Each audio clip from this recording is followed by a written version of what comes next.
ಸೂರ್ಯದೇವನ ಅಂದಾಗಿ ಕರ್ನಾಟಕ ಕಾದೋಗಿದೆ ಅಂತಿದ್ದಾರೆ. ನಿಜ. ನಮ್ಮಲ್ಲಿನ ಬೆಂಗಳೂರಲ್ಲಿ ಒಂದು 36, ಬೆಳಗಾವಿಲಿ 35, ಬೀದರ್ಲಿ 39, ಡ್ಯಾಶಿಗೆ ಎಲ್ಲ ಕಡೆ 35, 37, 38, 39 ಆವ್ರೇಜ್ ಇದ್ದಂಗಿದೆ. ಬೀದರ್ನಲ್ಲಿ ಬಿಸಿಲಿನ ಜಳಕ್ಕೆ ಒಬ್ಬ ಯುವಕ ಯಾರೋ ಕುಸ್ತು ಬಿದ್ದು ಸಾವನ್ನಪ್ಪಿದ್ದಾನೆ.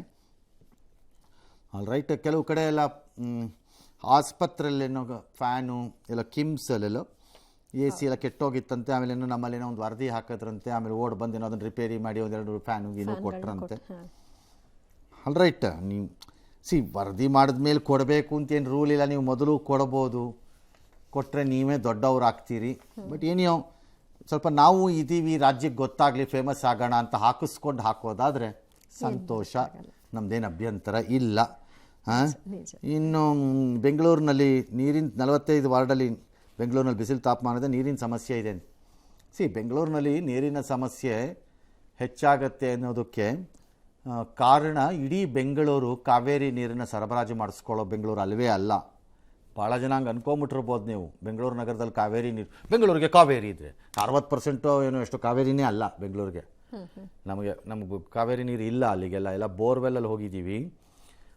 ಲಾಲ್ಬಾಗ್ ಸ್ಯಾಂಕಿಯಲ್ಲಿ ನೀರಿನ ಪ್ರಮಾಣ ಇಳೀಲಿ ಏನಾಗಲ್ಲ. ಅದೇನು it's not A water, drinking water supply lakes ಏನಲ್ಲ ಅವುಗಳು. ಅದು ಬೆಂಗಳೂರು ಹಳೇ ಕೆಂಪೇಗೌಡರ ಲೆಕ್ಕಾಚಾರದ ಪ್ರಕಾರ ಆಗಿದ್ದಿದ್ರೆ ಅದೆಲ್ಲ ನಮಗೆ ಡ್ರಿಂಕಿಂಗ್ ವಾಟರ್ ಸಪ್ಲೈ ಲೇಕ್ಸ್ ಆಗಿದ್ದು ನಾವು ಯೋಚನೆ ಮಾಡಬೇಕಾಗಿತ್ತು. ಅಯ್ಯೋ ನೀರು ಇಳಿದೋಯ್ತು ಅಂತ ಇದ್ರದ್ದು ಲೆವೆಲ್ಲು ಅಂತ.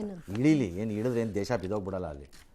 ಎಸ್, ಒಂದ್ ಕಡೆ ಬಿಸಿಲು ಸುಡ್ತಾ ಇದ್ರೆ ಮತ್ತೊಂದು ಕಡೆಯಲ್ಲಿ ಮಳೆ ಕೂಡ ಆಗ್ತಾ ಇದೆ. ಚಿಕ್ಕಮಗಳೂರಿನಲ್ಲಿ ಬಿರುಗಾಳಿ ಸಹಿತ ಮಳೆಯಾಗಿದ್ದು ಮೂಡಿಗೆರೆ ಕಳಸಾ ತಾಲೂಕಿನಲ್ಲಿ ಭಾರಿ ಮಳೆ. ಕಳಸದ ಕುದುರೆಮುಖ TB ಸರ್ಕಲ್ನಲ್ಲಿ ಬೃಹತ್ ಮರಗಳು ಬಿದ್ದು ಹೋಗಿದೆ. ಉಡುಪಿ, ಕಾರ್ಕಳ ಸೇರಿದಂತೆ ಹಲವು ಭಾಗದಲ್ಲೂ ಕೂಡ ಗುಡುಗು ಸಹಿತ ಮಳೆಯಾಗಿದೆ. ಹಾಸನದ ಅರಕಲಗೂಡು ತಾಲೂಕಿನ ದೊಡ್ಡಮಗ್ಗೆ ಗ್ರಾಮದಲ್ಲಿ ಗುಡುಗು ಸಿಡಿಲಿಗೆ ಮನೆಗಳು ಸಮಸ್ಯೆಗೊಳಗಾಗಿದೆ. ಕಾಲೇಜು, ಸಮುದಾಯ ಭವನ, ವಾಣಿಜ್ಯ ಮಳಿಗೆಗಳಲ್ಲಿ ಎಲ್ಲ ಕಡೆಗಳಲ್ಲೂ ಕೂಡ ಸೀಟ್ಗಳು ಹಾರು ಹೋಗಿವೆ. ಆಲೂರಿನ ಹುಲಕುಂದ ಎಸ್ಟೇಟ್ ಬಳಿ ಸಿಡಿಲಿಗೆ 70 ವರ್ಷದ ಒಬ್ಬರು ನೀಲಮ್ಮ ಎಂಬುವರು ಮರದ ಕೆಳಗಿದ್ರಂತೆ ಸಿಡಿಲು ಬರೆದಿದೆ, ಸಾವನ್ನಪ್ಪಿಟ್ಟಿದ್ದಾರೆ.